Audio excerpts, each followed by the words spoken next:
저랑 이제 아내랑 봉독하기 전에 잠깐만 나누고 할게요. 저랑 아내랑 이게 뭐 잘 아직은 정확히 잘 몰라요. 근데 이 애가 이제 많이 커가잖아요. 그러니까 이제 좀 사람같이 생겼거든요. 애가 뱃속에서 보면 손가락 발가락 같은 것도 있고, 뭐 심장도 있고 폐구도 있고 막 그래요. 그래서 너무 신기하죠. 그리고 갑자기 손을 대보래 배에다가. 그래서 뭐야 뭐야 해서 막 뛰어가가지고 막 귀 대고 막 난리를 칩니다 제가. 그러면 가끔씩 한번 그래도 리액션을 한 번씩 해줘요. 그래도 아빠의 정성을 봐가지고 퉁 한 번 쳐줍니다. 그러면 그 감격이 참 이게 태어나면 더 얼마나 있을까. 여러분들 다 아빠 엄마 되시기 바랍니다. 이 하나님 사랑을 더 많이 알 수 있더라고요. 제가 그래가지고 이 얘기를 왜 하냐면 그래서 이것 때문에 그런 건지 하여튼 종합적인 것 같아요.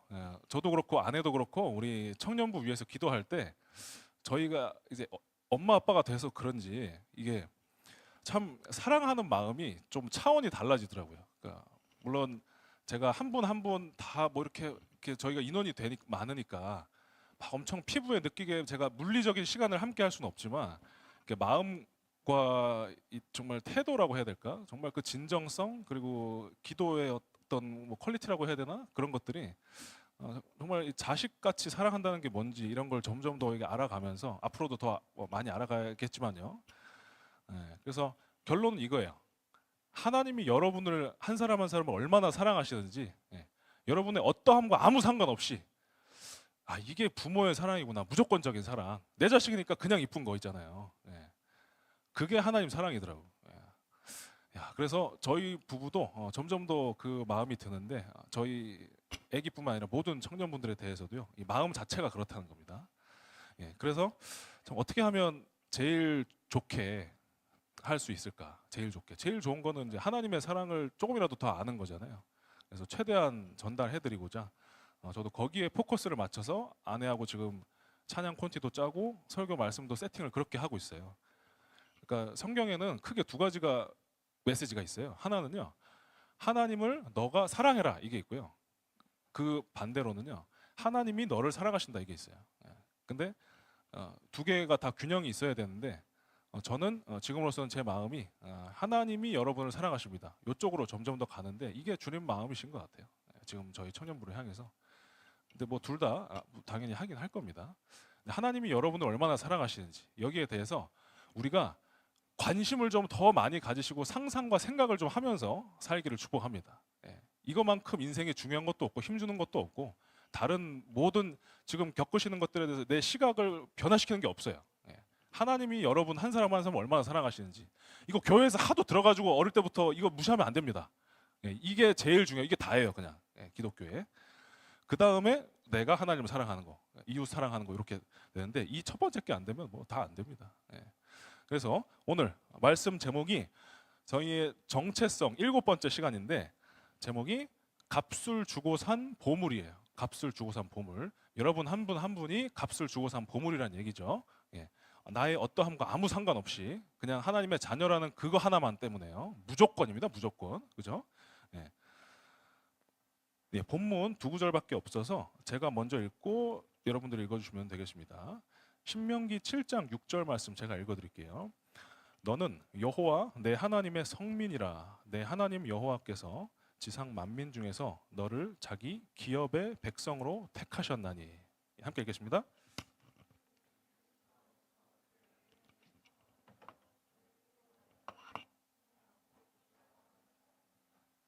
아멘.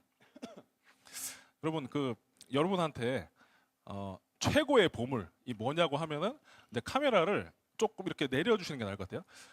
최고의 보물이라고 하면 너무 내렸습니다. 최고의 보물이라고 하면 여러분은 딱 어떤 것 같으세요? 예를 들면요, 여러분한테 딱 생각하고 상상만 해도 소중하고 막 기분이 좋아지고 행복해지고 어려운 지금 이 현실이 잠깐이나마 싹 잊혀지는 거 있잖아요. 혹은 스트레스가 확 떨어지고 생각하면 막 좋은 거 있잖아요. 감정적으로 좋게 흥분되는 거 있잖아요. 그런 게 뭘까요? 우리 다들 연애 많이들 해보셨잖아요. 예. 많이 해보셨을 줄로 믿습니다. 예. 할 때 첫 한 100일 정도까지 어때요? 막 미치죠, 미쳐. 그죠? 예. 새벽 막 2시까지 막 전화를 하는데 맨날 쓸데없는 소리 해 사실은. 근데 너무 막 좋죠. 예, 그래서 퇴근 발걸음이 가볍죠. 예. 그리고 제가 우리 김예성 간사님한테 한번 물어봤어요. 야, 아기가 이제 갓난 아기가 태어나서 몇 주 됐잖아요, 그죠? 물어봤어. 어떠냐? 그러니까 퇴근 발걸음이 다르대. 퇴근 시간이 되면 막 흥분이 된대. 그래가지고 야, 빨리 가서 아내도 보고 이 아기 얼굴도 봐야겠다. 그래요. 안아주고 막 트럼도 시키고 이런 거 이제 하려고. 예. 그게 그렇게 좋대요. 뭐 저도 그렇게 되겠죠. 예. 그러니까 이게 참 한마디로 보물이에요, 보물. 생각만 해도 상상만 해도 너무 좋아, 너무 좋아, 막 행복해요. 그 보물이 하나님께는 우리래요. 예. 내 자식이니까. 얼굴이 어떻게 생기고 뭐가 어떤 뭐 아무 상관없이 내 자식이니까 그렇대요. 남들은 손가락질 할 수 있어. 근데 내 자식이니까 그냥 좋대. 그냥 좋은 거예요. 이게 보물입니다. 자, 얼마 전에 4주 전쯤에 놀라운 그 보석 세계라고 해야 될까요? 그쪽 업계에서의 놀라운 게 있었습니다. 다이아몬드가 있잖아요. 핑크색인 거야. 그래가지고 이 다이아몬드 이름이 핑크스타랍니다. 핑크스타. 예. 이 핑크스타인데 지금 보물 얘기하는 거예요, 여러분. 와닿으시라고. 핑크스타라는 이 다이아몬드 가격을 홍콩에서 다이아몬드 경매를 들어갔어요. 근데 인류 역사상 최고가를 기록했습니다. 이 다이아몬드. 핑크색 다이아몬드 말이에요. 얘 이름이 핑크스타인데 얼마 정도 나왔을 것 같으세요? 세계 최고가래. 역사상 최고가. 참고로 이 다이아몬드가 몇 그램이냐? 59.60 캐럿이야. 그러니까 12g이에요. 12g. 요만한 거 12g짜리 다이아몬드가 역대 최고가를 기록했대. 보석 역사상. 얼마일까요? 홍콩에서 경매했는데 얼마겠습니까? 여러분 연봉 생각하지 말고 세계 최고의 역사상 최고의 다이아몬드. 우리 네 어디요? 2억이요. 12g짜리 핑크색 다이아몬드 2억. 예. 아닙니다. 좀 더 믿음을 가지시기 바랍니다. 좀 더 소망을 가지시기 바래요. 우리 선자매님 한번 맞춰보실래요? 200억. 이대로 가면 맞추는데 너무 오래 갈 것 같습니다. 950억. 여러분 12g짜리가 950억이래요. 세상에. 놀랍죠? 우리 청년부 평생 연봉 다 합쳐도 그거 12g짜리 요만한 코딱지만한 거 이거 하나 사겠습니까? 그죠? 그런데 이 얘기를 왜 하겠습니까? 그죠? 왜 하겠어요? 12g짜리 돌멩이 하나도 그렇게 귀한데 하나님이 자기 형상대로 창조하신 여러분 그리고 더 나아가서 십자가 피로 아들의 목숨값으로 사신 우리는 얼마나 더 비싸겠냐고요, 사실. 근데 우리가 자꾸 세상에 속아가지고 자기를 평가절하해요. 제가 오늘 이제 설교 준비하면서 생각났던 게 이게 청소년 설교 때 했던 건데 청년 중에서도 그럴 수도 있겠다 싶어가지고 제가 22살 때 예수님 만나면서 이제 외모 콤플렉스가 해결이 됐거든요. 근데 외모 콤플렉스가 제가 어느 정도였냐면 저는 제가 중학교 3학년 때 이렇게 맨 앞줄에 앉아 있었는데 그러다가 어느 순간 이제 제가 뭐 뒤에서 소리가 나길래 뒤를 딱 돌아봤거든요. 근데 그때 제가 일진 중에서 한 3장, 4장 정도 되는 여자친구가 제 뒤에 있었어요. 근데 얘가 제 돌아보는 모습을 딱 보더니 지읒같이 생겼네라고 하면 뭐든지 다 아시죠? 무슨 색인지? 딱 제 얼굴을 보더니 지읒같이 생겼네? 그러면서 다음부터는 돌아보지 말래. 그래가지고 그때부터 제가 한 12년 동안, 한 10년 동안, 그죠? 한 10년 가까이 제가 뒤를 못 돌아봤어요. 아예 못 돌아봤다는 게 아니고 뒤에 사람이 있으면 봤을 때 내가 먹같이 생겼는 거 보려면 어떡하지? 이렇게. 근데 성경은 뭐라 그래? 내가 하나님의 형상이래. 그래서 어떤 보석보다 더 귀하대요. 이게 지금 우리가 속느냐 마느냐의 싸움입니다. 우리의 자존감. 그리고 사실 자존감이 회복되지 않으면 사실 정상적인 대인관계 매우 어렵죠. 그죠? 연애하고 결혼하고 뭐 애 낳고 살고 이것도 굉장히 갈수록 더 어려워질 수 있습니다. 근데 세상의 소리에 다른 사람의 말에 귀 기울이지 마시고 여러분들 직장 상사 말에 귀 기울이지 마시고 성경 말씀에 하나님께서 보시기에 어떠한가가 그 실제 모습입니다. 그 가치의 절대적인 가치의 진리입니다. 그것에 더 귀 기울이는 시간 되길 원합니다. 오늘 방금 읽은 본문에 보면은 기업이라는 얘기가 나와요. 기업. 기업이래요. 기업. 이 기업을 원어로 보면은 보석이라는 뜻입니다. 보석 중에서도 이런 뜻이에요. 고대 왕실에서 다루는 최고의 그 보물들 있잖아요. 그 중에서도 최고로 치는 그 보석들 있잖아요. 휘황찬란한 막 한 알 알맹이만 있으면 막 몇백억씩 하고 이런 거 있잖아요. 그런 왕실 보석을 의미하는 히브리어입니다. 이 기업이. 예. 그리고 이따가 또 속량에 대해서 말씀드릴 건데 기업, 속량 이게 그 당시 사람들은 우리는 지금 잘 모르지만 딱 들으면요. 카메라 약간만 더 올려주시면 감사하겠습니다. 딱 들으면 이게 이미지 언어라는 걸 알아요. 이미지 언어라는 거. 그래서 뭐 예를 들면은 우리 같은 경우에는 이것도 이제 세대 차이가 나서 안 먹힐 수도 있겠다. 2002 하면 뭐가 생각나세요? 이미지 언어가? 월드컵 4강 생각나잖아요. 예. 저랑 같은 세대네요. 대답하신 분. 예. 요게 이미지 언어예요. 딱 단어를 던지면 거기에 대해서 이미지가 딱 떠오르는 거 있잖아요. 막 같이 막 흥분해가지고 광장에서 모여서 막 그 붉은 악마라서 좀 그렇긴 한데 붉은 뭐 머시기라서 같이 응원하고 이런 거 있죠. 예. 그게 이미지 언어거든요. 요게 기업이 이미지 언어예요.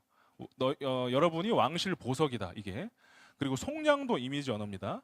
근데 이 두 개가 다 연관이 있는 게 값을 주고 사는 개념하고 연관이 있어요. 예. 값을 치르고 샀다. 내 거 만들었다. 엄청 비싼 값을 쳐가지고 그게 이 기업과 속량이라는 이 원어의 의미거든요. 여기에 대해서 이제 좀 제대로 살펴볼게요. 자, 고대 사회에서 성경 시대가 고대 사회죠. 예, 그 당시 문화를 좀 설명드릴게요. 그래야 본문을 이해할 수가 있으니까. 여러분, 우리 사회는 이제 사실상 계급으로는 신분제가 없죠. 그죠? 그 경제적인 어떤 격차는 있지만 계급으로는 신분제가 없어요. 태어날 때부터 노예다, 양반이다, 쌍놈이다 뭐 이런 게 없죠. 그죠? 예. 근데 이때는 있었어요. 성경 시대는. 그러면 태어날 때부터 노예인 사람이 있고 나중에 노예가 되는 사람이 있어요. 후천적으로. 근데 요 단어는 특히 나중에 노예가 되는 것과 연관이 있어요. 이 기업, 속량 이 단어들이요. 제가 좀 설명드릴게요. 노예가 된다는 거 고대 사회에서 나중에 태어나서 뭐 노예의 자식으로 태어나서가 아니라 나중에 노예가 된다는 거는 크게 두 가지 경우가 있습니다. 하나는 과도한 채무, 그리고 다른 하나는 전쟁 포로. 이거 두 개가 있어요. 과도한 채무라는 거는 빚을 너무 많이 져가지고 이 빚을 갚을 길이 없어서 자기 자신을 혹은 아내나 아니면 아들이나 딸을 다른 사람의 노예로 파는 겁니다. 얼마씩 받고 이렇게 해서 과도한 채무로 노예가 된 경우가 있고, 두 번째로는 어느 나라랑 싸웠어요. 전쟁을 해가지고 A 나라가 B 나라를 이겼습니다. 그러면 B 나라의 백성들은 전쟁 포로가 되는 거죠. 패전해가지고. 이스라엘도 그랬었잖아요, 그죠? 이 두 경우거든요. 그러면 이 두 경우라는 게 무슨 얘기냐? 사실 이거는 이제 비유인데 성경에서 하는 비유예요. 속량, 기업 이 단어 쓰는 게 무엇은 비유냐? 우리가 죄의 노예가 된 상태의 비유예요. 제가 선천적 노예 아니라 그랬죠. 우리는 그게 강조하는 겁니다. 왜냐하면 우리는 죄의 노예로 창조되지 않았어요. 원래는 선악과 따먹고 에덴 동산 쫓겨나기 전에는 하나님과 아무런 허례 허식 없이 친밀하게 교제하던 그 하나님의 형상, 그 놀라운 우리 걸 누리면서 살았던 존재들이에요. 원래는 에덴 동산 시절에. 근데 우리가 이제 사탄과 함께 죄를 짓고 반역하고 타락을 해서 쫓겨나서 이제 후천적으로 죄의 노예가 된 케이스입니다. 예. 그러니까 여러분은 원래 노예가 아니다. 죄의 노예가 아니다. 우리는 원래 가치가 하나님의 형상이다. 예. 그게 놀라운 거죠. 자, 그러면 이제 우리가 잘못해서 우리가 노예가 됐어요. 그러면 누가 책임을 져야 될까요? 예. 사실은 스스로 책임을 져야 됩니다. 그러면 노예가 자기 스스로 책임을 진다는 건 뭘까요? 후천적으로 노예된 사람이 이거예요. 엄청나게 무슨 어떻게 해가지고요 재산을 많이 모읍니다. 그래서 주인한테 자기 몸값을 주고 스스로를 사는 거예요. 이거를 로마 시대에는 검투사들이 검투 경기를 이길 때마다 게임 머니를 벌어가지고요 그거를 모아서 자기 자유를 사기도 했어요. 근데 대부분의 노예는 돈을 벌 기회 자체가 없어요. 뭐 하루 종일 뭐 가사 노동하고 이런 거 해봐야 뭐 한 푼도 안 줍니다. 근데 어떻게든 모아서 뭐 특히 검투사 같은 특수한 경우에 이런 경우가 있었어요. 그러니까 사실상 스스로의 힘으로 노예 상태에서 벗어난다는 것은 고대 사회에서 불가능했다. 네, 이겁니다. 이게 우리가 타락해서 죄의 노예가 된 상태의 인류의 운명이었어요. 자, 그런데 하나님께서 어떻게 하시죠? 대신 자기가 우리 스스로 값을 낼 수가 없으니까 하나님이 대신 값을 치러줬대요. 예, 이게 기업과 속량의 의미입니다. 값을 주고 대신 값을 치러서 샀다는 거예요. 예, 우리를 하나님이 사셨다는 겁니다. 이게 기업과 속량의 구체적인 의미입니다. 자, 기업이라는 단어가 언제 쓰였죠? 아까 봤듯이 신명기에 특히 많이 나와요. 신명기가 그럼 무슨 책이죠? 출애굽한 다음에 모세가 했던 얘기를 기록한 거죠. 예, 그러면 애굽에서 출애굽, 이집트를 나온 상태에서 쓴 거예요. 그러면 이집트에서 있는 상태는 어땠죠? 자기 자녀들, 애를 낳아요. 그러면 이 애들이 우리의 친자식들이 나일강에 던져져요. 그럼 나일강에 뭐가 있는지 아십니까? 나일 악어들이 있습니다. 우리의 친자식들, 갓난 아기들이 악어 밥으로 던져져요. 예, 부모로서 이거보다 더 비참할 수 있을까요?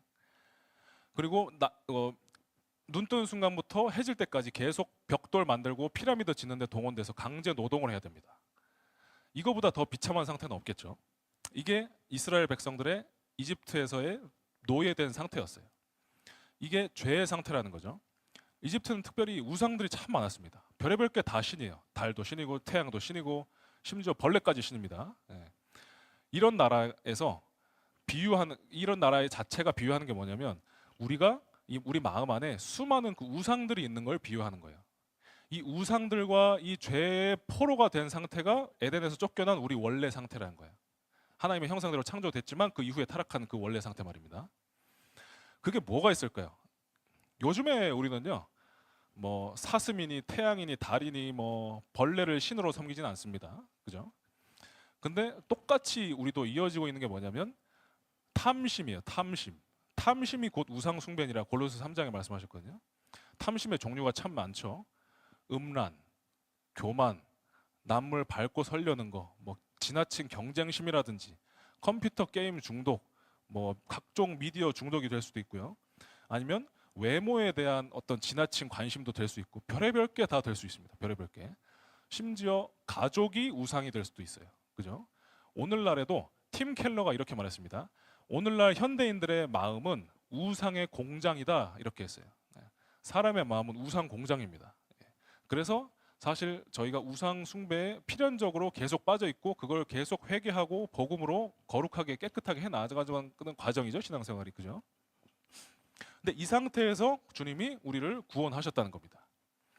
요한복음 8장 34절에 이렇게 얘기합니다. 예수께서 대답하여 이르시되 진실로 진실로 너희에게 이르노니 죄를 범하는 자마다 죄의 종이라 그랬어요. 우리 마음에 있는 우상을 비롯해서 죄를 범할 때마다 죄의 종, 원어로 보면 둘로스, 노예가 된대요. 로마서 6장 17절 함께 읽어보겠습니다. 이거는 함께 읽겠습니다. 시작. 하나님께 네, 성경은 분명히 진리를 이렇게 얘기해요. 저희가 죄의 종이었대요. 죄의 종. 그러면 무엇의 종이다라는 것은 무슨 뜻일까요? 죄의 종이라는 건 이런 겁니다. 무엇으로부터 자유롭지 못하게 얽매여서 살아간다. 요거 아마 자막 있을 겁니다. 하나님이 아닌 다른 것에 얽매여서 살아가는 거예요. 다른 것이 목적돼서 살아가는 거예요. 예. 그러니까 우리는 참 아까 말한 뭐 그 각종 탐심 있잖아요. 음란, 명예욕, 뭐 성공, 돈이 될 수도 있죠. 예, 돈이 될 수도 있고 이런 것들이 우리를 자유롭지 못하게 하고 그것에 얽매이게 하고 그것이 내 인생의 목적과 목표가 되게 하고 내일 하루의 목표가 되게 해버리는 거예요. 이게 노예 상태라는 겁니다. 하나님이 자리하셔야 될 그 자리를 다른 게 대체하고 있다는 거예요. 자, 신명기 7장 6절 자막으로 한번 띄워주시고요. 이런 우리의 죄된 상태, 각종 무엇들의 죄된 상태, 노예된 상태에서 하나님이 우리를 기업으로 택하셨대요. 그러니까 이건 이거죠. 애굽에서 이스라엘 백성들이 잘하고 있었던 게 아니에요.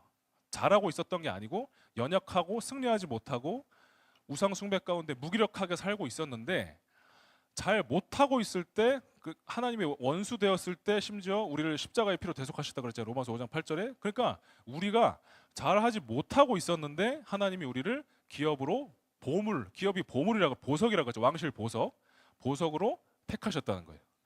그래서 은혜가 은혜 되는 거예요. 그러니까 하나님이 우리를 보물로, 보석으로 존귀하게 여겨주시는 것은 우리가 당연히 받아야 될 권리가 아니라 은혜가 되는 겁니다. 받을 자격이 없는데 받은 게 은혜예요. 자격이 있으면 은혜가 아니죠. 당당한 대가입니다.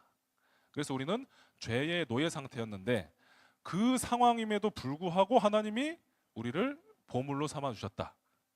그게서 우리의 기독교는 은혜의 종교인 겁니다. 자, 좀 더 살펴볼게요. 두 번째 대지입니다. 우리는 하나님의 보물입니다. 근데 이때까지는 기업을 살펴보고 지금부터는 속량을 살펴보겠습니다. 에베소서 1장 7절 말씀을 다 같이 읽어볼게요. 자, 시작. 우리는 그리스도 안에서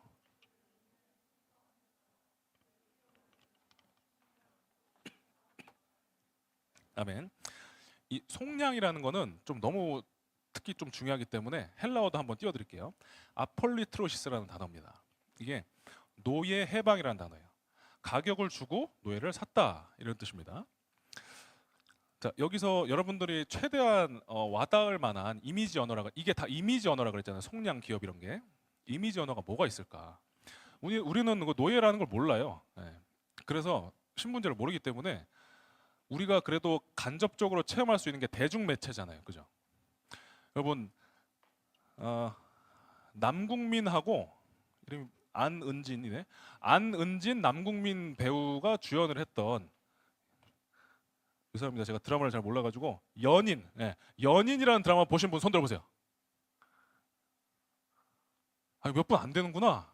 이게 되게 히트 쳤다 그래서 이걸로 준비해봤는데, 자, 그 기억나실 겁니다. 거기서 그 명장면 중에 하나가, 제가 알기로는 자매님들이 이 명장면을 보고 다 나자빠졌대요. 그래서 막 국민 오빠 막 그랬대요. 남국민 오빠. 예.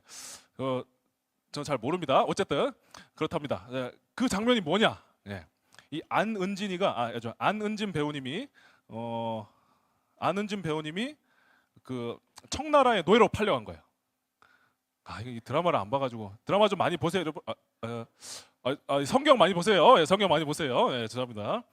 농담이고요. 자, 안은진 여배우가 이제 청나라의 노예로 팔려간 거예요. 그래가지고 딱 노예로 이제 팔리기를 기다리면서 노예 경매 시장에 서 있었대요. 서 있었습니다. 그런데 이 남궁민이라는 사람이 그 조선 사람인데 청나라에 까지 와서 안은진 배우를 구한 거예요. 어떻게 구했느냐? 딱 그 안은진 여배우가 이렇게 모든 걸 체념하고 포기하고 노예로 팔리는구나 하고 이렇게 있는데, 참고로 당시 청나라 노예들 굉장히 가혹했어요. 조선 그 노예들한테 이런 얘기 해야 되나? 하여튼 굉장히 그 19금적인 그런 막 미친 짓을 많이 했습니다. 그래서 특히 더 간혹했던, 그 노예로 팔리면 굉장히 안 되는 그런 상황이에요. 근데 남궁민 배우가 오더니 청나라 그 상인들이 그 안은진 배우한테 갈 수 없게 막 막고 있는 거예요, 남자들이.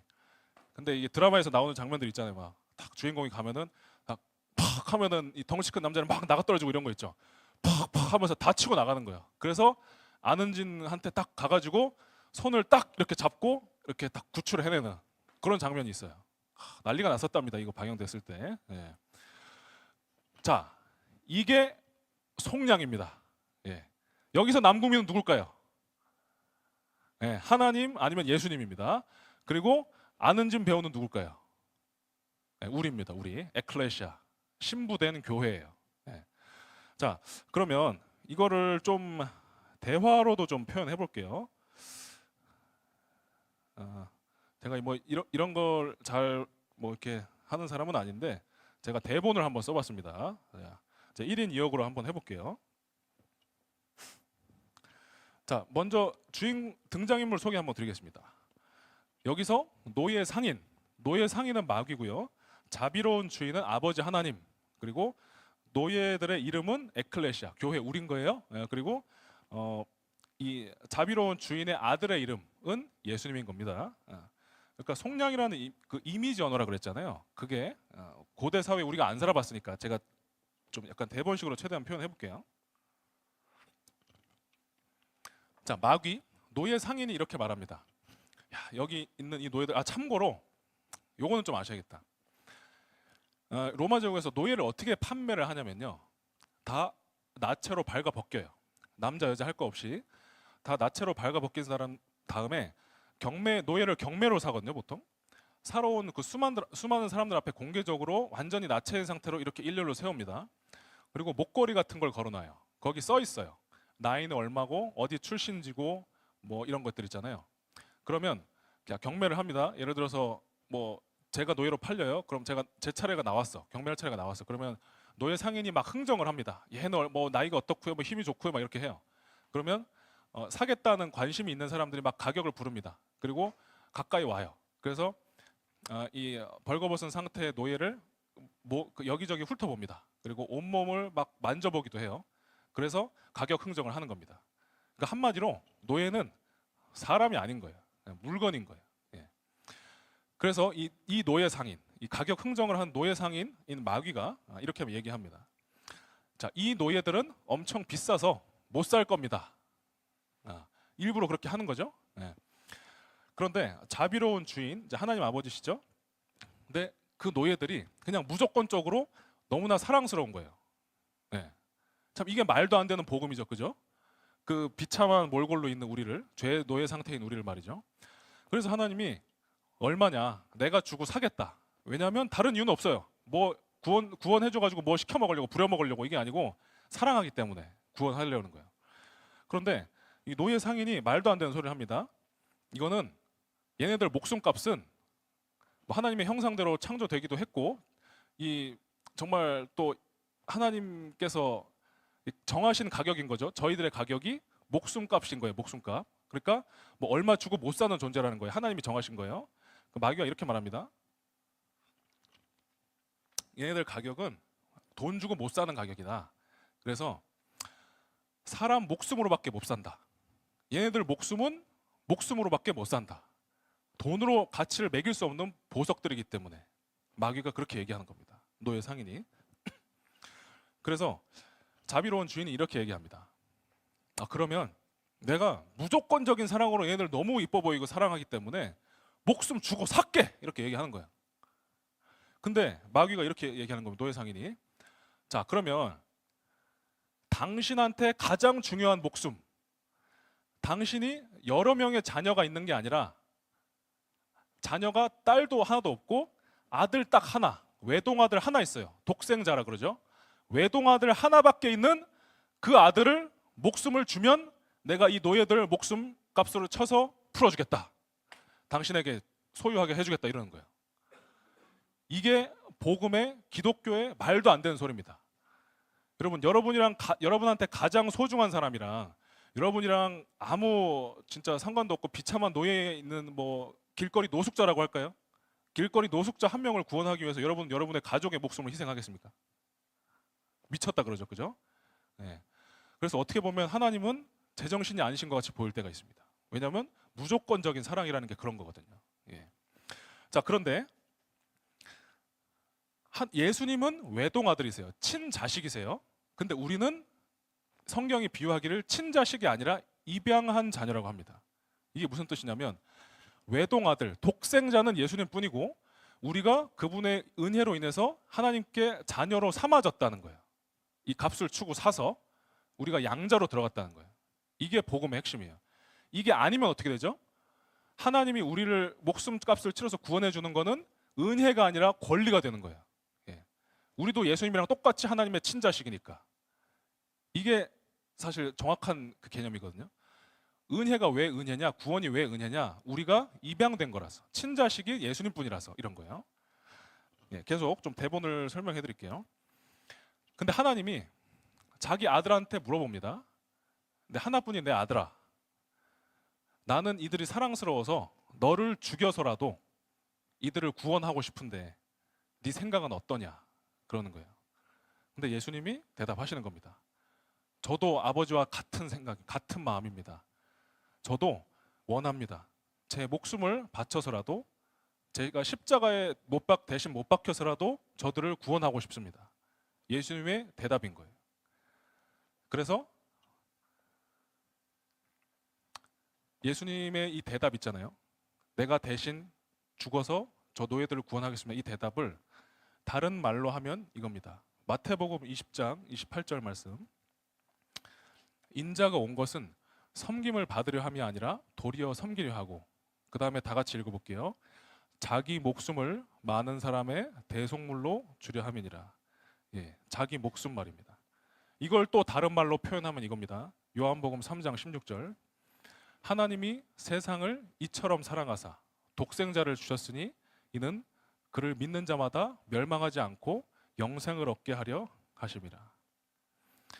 예, 로마서 3장 요한 1서 4장 9절을 다 같이 읽어볼게요. 요한 1서 4장 9절 다 같이 읽어보겠습니다. 시작.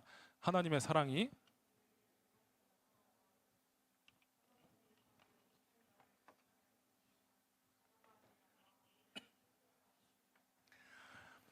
예, 마지막으로 로마서 3장 23절에서 24절 말씀은 제가 읽어드릴게요.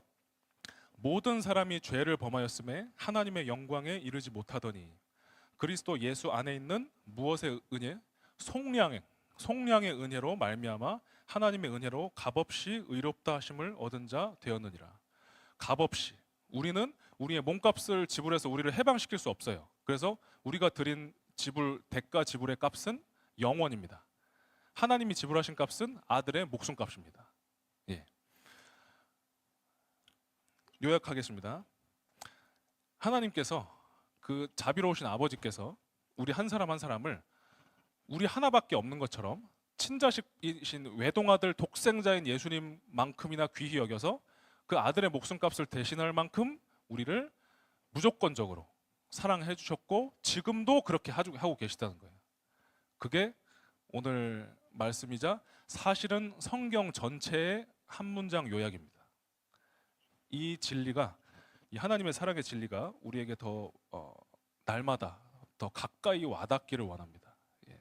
그 목표, 그 목적을 가지고 저도 예배 준비할 거고 우리도 앞으로 예배 참석을 하실 때 거기에 초점을 맞춰서 기도와 사모함으로 준비하시면서 예배 참석하셨으면 좋겠습니다. 그런데 여기서 끝나면 사실은 하나가 빠진 겁니다. 예. 하나님이 우리를 사랑하신다. 그러면 그 다음은 우리가 하나님을 사랑해야 된다. 이게 성경의 진리죠. 하나님은 우리를 보물로 여기십니다. 보물로 여기세요. 문제는 우리가 그거를 잘 못 믿는다는 겁니다. 하나님이 아들을 줬다는 거는 사실은 그 아까 자비로운 그 주인 있잖아요. 노예를 산 그 사람이 가진 돈이 많은데 돈으로 산 게 아니고 자기 아들의 목숨값으로 샀다는 거예요. 그러면 사실은 상식적인 정상적인 인간이라면 어떻게 해야 돼요? 그거에 되게 감사하고 고마워해야 되죠. 그죠? 근데 우리의 본성이 하나님이 우리를 노예에서 해방시켜 줬는데도 아직 본성이 다 안 변했어. 그래서 우리가 어떻게 하냐면요. 아들의 목숨값 준 건 알겠는데 다른 것도 좀 주라고 하는 거예요. 내가 원하는 다른 것들. 이것도 주시고 저것도 주시고 근데 내가 원할 때 그때 제때 안 줘. 그러면 서운한 거예요. 삐지고 과연 나를 사랑하는가 이러고 있는 거예요. 이게 우리의 죄된 본성이라는 거예요. 한마디로 굉장히 배은망덕하고 망각하는 수준이 정말 놀라운 거죠. 네. 그런데 우리가 하나님의 아들을 줬다는 이 사랑을 기억할수록 우리는 변화됩니다. 여기서 머물지 않고 점점 더 범사에 감사하고 항상 기뻐하는 존재로 변화됩니다. 그 무조건적인 사랑이라는 그 말도 안 되는 얘기를 누리면 누릴수록 우리는 변합니다. 예. 무조건적인 사랑. 그러니까 이제 우리는 뭐 해야겠습니까? 우리도 하나님이 우리를 보석으로 여기셨듯이 우리도 하나님을 보석으로 여겨야 됩니다. 하나님이 우리를 무조건적으로 사랑해 줬잖아요. 그죠? 무조건적으로 줬잖아요. 그러면 사실은 우리도요. 하나님 뭐 이것도 안 줬기 때문에 저것도 안 줬기 때문에 나는 헌신하지 않겠습니다. 이게 아니고 무조건적인 사랑을 베풀어 주셨으니까 하나님 무조건적인 사랑으로 내 인생 통째로 드리겠습니다. 꼭 신학교 가라는 얘기 아닙니다. 무조건적으로 내 인생을 통째로 드리겠습니다. 내 마음, 내 시간, 내 대인관계, 내 비전과 취업과 진로, 그리고 내 한 달의 경제적인 수입, 이 모든 것들 하나님의 뜻대로 사용하겠습니다. 라고 하는 게 인간다운 겁니다. 은혜 받은 인간다운 겁니다. 그죠? 예. 함께 찬양하겠습니다. 찬양팀 나와주시고요. 예, 제가 말씀을 좀 읽어드리겠습니다. 자막에도 띄워주시면 감사하겠습니다. 마가복음 12장 29절에서 31절까지의 말씀입니다. 이 말씀은 그 앞에 사실 이런 뜻이에요. 자비로운 주인이 우리에게 얘기하는 겁니다. 내가 너희를 험한 일을 시키면서 또 노예로 부려먹으려고 너희를 산 게 아니다. 그 내 아들 목숨값을 치르고 산 이유는 딱 하나. 너희를 사랑하기 때문이고, 그래서 너희한테 바라는 건 이거 하나밖에 없다. 바라는 건 뭐냐면 너희가 나를 사랑해 주는 것뿐이다. 너희가 나를 온 마음과 삶을 다해 사랑해 준다면 나는 더 이상 너희에게 바랄 것이 없구나. 이게 자비로운 주인의 음성입니다. 이거를 다른 말로 하면 이겁니다. 예수께서 대답하시되 첫째는 이것이니 이스라엘아 들으라. 주 곧 우리 하나님은 유일한 주시라. 내 마음을 다하고 목숨을 다하고 뜻을 다하고 힘을 다하여 주 너의 하나님을 사랑하라 하신 것이요. 둘째는 이것이니 내 이웃을 내 자신과 같이 사랑하라 하신 것이라. 이보다 더 큰 계명이 없느니라. 아멘. 그 하나님의 음성을 더 누리고 받아들이는 우리의 매일이 되길, 더 가까이 하는 우리의 매일이 되길 원합니다. 예, 함께 찬양하겠습니다.